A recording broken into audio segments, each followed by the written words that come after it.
سلسلہ دارالفتہ میں جو موضوع ہے نکاح کے احکام، اس میں سوال یہ عرض کرنا تھا مفتی صاحب کی بارگاہ میں، کیا یہ ایجاب و قبول کے وقت جو قاری حضرات ہوتے ہیں یہ لڑکی کے پاس خود جا کر ان سے پوچھتے ہیں کہ آپ کو قبول ہے؟ تو اس میں عموماً آج کل دیکھا یہ گیا کہ بے پردگی کے معاملات ہوتے ہیں، تو اس میں خود جانا ضروری ہے یا کسی وکیل کے ذریعے بھی ایجاب و قبول کا یہ ترکیب بن سکتی ہے؟ لیکن فی زمانہ جس طرح کے حالات ہیں مفتی صاحب، آپ نے دیکھا ہوگا کہ مووی کا بھی ایک نظام ہے نا، مووی بنتی ہے تو مووی بنانے والا بھی لڑکی کے پاس چلا جاتا ہے، کیا فرمائیں گے یہ ابتدا ایک سنت کی، ایک نئے کام کی؟ دیکھیں اس میں جو قاضی ہے، جو نکاح خواہ کو ہمارے یہاں پہ قاضی کہا جاتا ہے، قاضی و نکاح خواہ،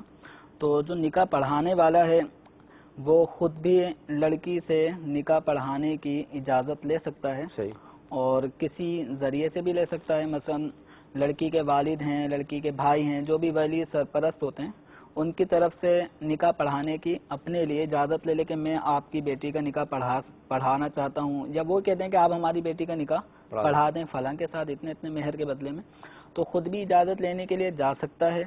اور جو اس کے ولی اور سرپرست ہیں وہ بھی اجازت نکاح کی لڑکی کی طرف سے قاضی نکاح خواہ کو دے سکتے ہیں، تو یوں بھی نکاح وہ پڑھا سکتا ہے۔ اور عام طور پہ ہمارے ہاں ایک وہ پیپر ورک ہوتا ہے، تو اس میں وکیل، لڑکی کا دلہن کا وکیل اور اس کے تقرری کے گواہ، تو یہ 3 افراد کاغذی طور پہ لکھے جاتے ہیں، دستخط ہوتے ہیں، پھر یہ جاتے ہیں۔ تو اس کے اندر لڑکی کے پاس جو اجازت لینے کے لیے جا رہا ہے وہ محارم ہونے چاہیے، چچا ہوں، ماموں ہوں، تایا ہوں، تو ایسے افراد کہ جن سے لڑکی کا پردہ نہیں اور وہ اجازت لے سکیں،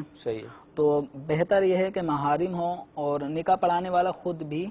جا کر اجازت لے سکتا ہے۔ اب ماحول جو آپ جیسا بتا رہے ہیں، مووی بنتی ہے، مووی میکر ہے، پھر چونکہ صرف دلہن اکیلی، وہ دلہن ہی نہیں ہوتی، اس کمرے میں اور بھی خواتین ہوتی ہیں، اور پھر جس انداز میں ہوتی ہیں وہ کسی سے مخفی نہیں ہے، کہ سروں پہ دوپٹے نہ ہونا اور کپڑے بھی اس طرح کے ہونا کہ جس سے سطر نمایاں ہوتا ہو، تو ایسے موقع پر جانے میں اگر اس کو لگتا ہے کہ میں بدنگاہی میں مبتلا ہو جاؤں گا تو اس کو پھر نہیں جانا چاہیے، اور یہ کام لڑکی کے محارم کریں، اور ان کو بھی بدنگاہی وغیرہ سے بچنا چاہیے کہ کزنوں